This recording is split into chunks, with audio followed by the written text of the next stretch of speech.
Orang tua yang baik selalu mempersiapkan. Dia sudah mulai memperhitungkan nanti ketika anaknya lahir, apa yang dibutuhkannya, misalnya pakaiannya, popoknya, bagaimana dengan gizinya.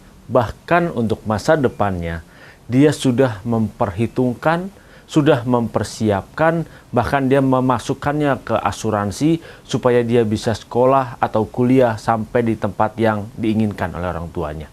Saudara, ketika masa kanak-kanak ini, namanya orang tua pasti memikirkan tentang anaknya.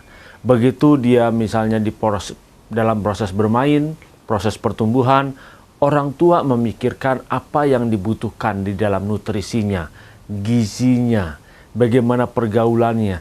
Orang tua memikirkannya. Bahkan, kalau ada sesuatu hal, mainan atau yang menarik perhatian dari anaknya yang membuat dia senang, membuat anak itu bergembira, orang tuanya pasti akan memenuhinya. Audio Jungle. Audio Jungle. Audio Jungle. Shalom saudara yang dikasihi oleh Tuhan Yesus Kristus, dimanapun saudara berada saat ini, salam transformasi. Kalau kita mempunyai seorang anak atau kita mengamati dan menganalisa seorang ayah memiliki anak, pasti ketika masih sejak di dalam kandungan ibunya, orang tua yang baik selalu mempersiapkan. Dia sudah mulai memperhitungkan nanti ketika anaknya lahir, apa yang dibutuhkannya, misalnya pakaiannya, popoknya, bagaimana dengan gizinya. Bahkan untuk masa depannya, dia sudah memperhitungkan, sudah mempersiapkan, bahkan dia memasukkannya ke asuransi supaya dia bisa sekolah atau kuliah sampai di tempat yang diinginkan oleh orang tuanya. Saudara, ketika masa kanak-kanak ini, namanya orang tua pasti memikirkan tentang anaknya.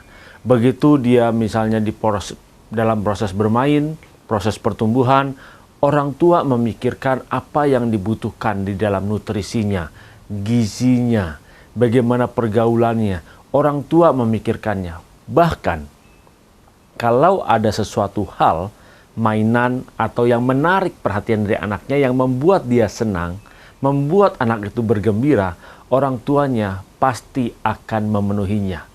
Saudara dikasihi oleh Tuhan Yesus Kristus, bagaimana dengan kehidupan kerohanian kita?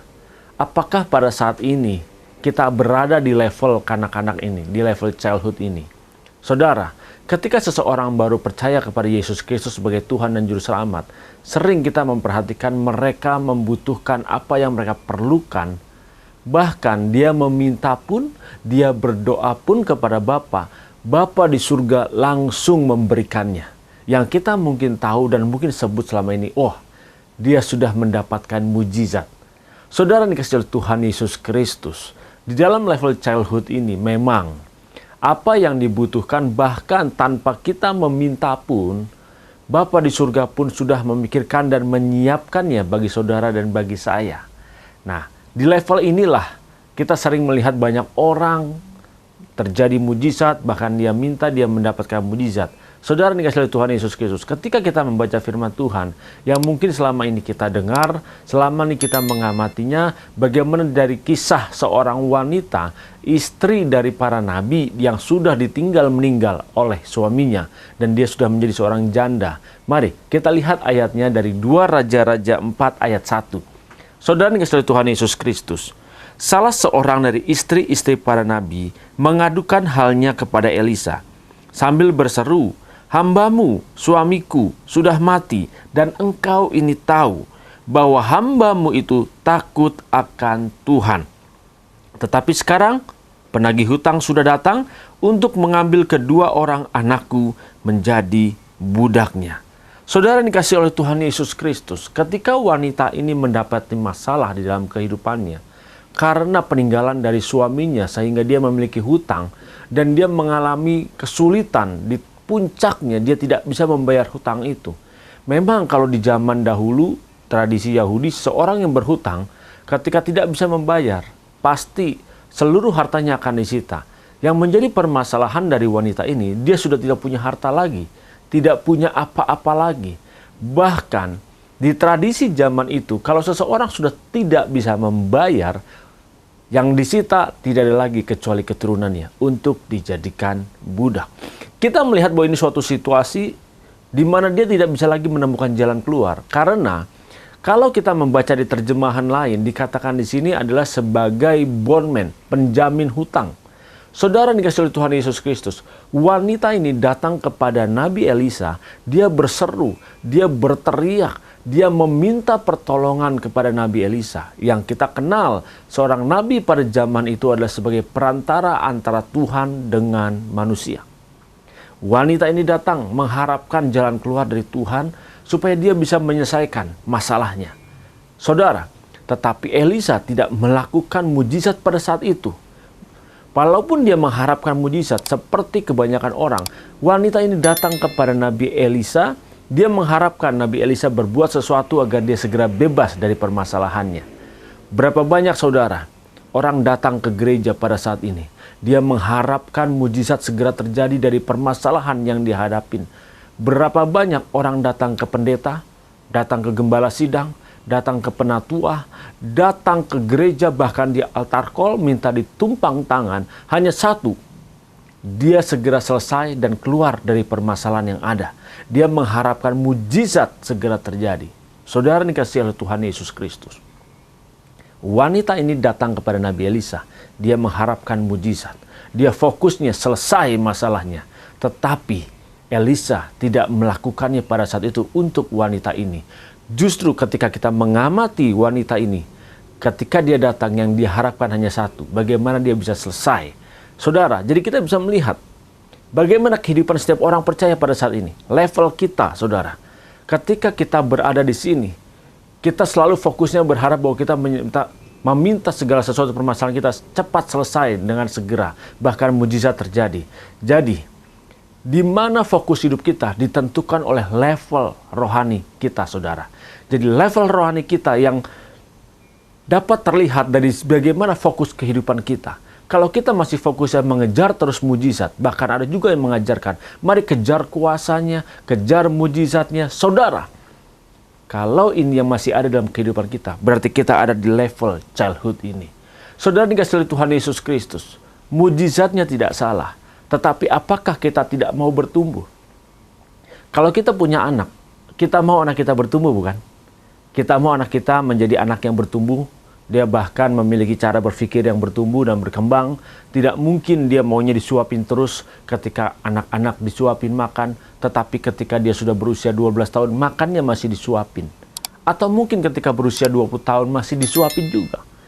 Apa yang saudara pikirkan ketika bertemu dengan orang seperti ini? Saudara, di dalam kehidupan kekristenan kita, kita pun juga harus bertumbuh. Kita pun harus mengalami perubahan. Kalau kita tidak mengalami perubahan, saudara, kita bisa dibilang tidak ada perkembangan. Lalu apa yang kita hadapin? Kita masih mau mengharapkan mujizat terus. Mujizatnya tidak salah, saudara. Ingat, kita harus bertumbuh. Kita harus berkembang. Cara berpikir kita harus bertumbuh. Nanti kita akan membahas mungkin di pertemuan selanjutnya. Saudara, kita bisa melihat bagaimana di level berikutnya. Apakah yang Tuhan lakukan? Kalau di level kanak-kanak ini, maklum. Segala sesuatu kita mengharapkan mujizat. Ya, tidak disalahkan, mujizat itu memang tetap ada. Dulu, sekarang, bahkan selama-lamanya, mujizat masih ada. Tetapi bukan itu yang menjadi tujuan kita. Kalau tujuan kita masih selalu mengejar mujizat, mengejar kuasanya, berarti kita levelnya masih ada di level childhood ini. Saudara ini dikasihi Tuhan Yesus Kristus. Apakah saudara tidak mau bertumbuh? Apakah saudara tidak mau berkembang? Apakah tidak mau merubah cara berpikir kita? Bahwa kita sebagai orang tua di muka bumi ini saja, kita mengharapkan anak-anak kita tidak selamanya menjadi anak-anak. Bahkan di dalam kehidupan kita, kita mengharapkan anak kita bertumbuh menjadi remaja, bertumbuh menjadi seorang pemuda, bahkan dia dewasa, bisa menentukan, bisa mandiri menghadapi setiap permasalahan di dalam kehidupan ini. Di dalam kehidupan ini, di dalam kekristenan kita, justru kita harus tahu bahwa Bapa kita di surga menginginkan saudara dan menginginkan saya untuk kita terus bertumbuh.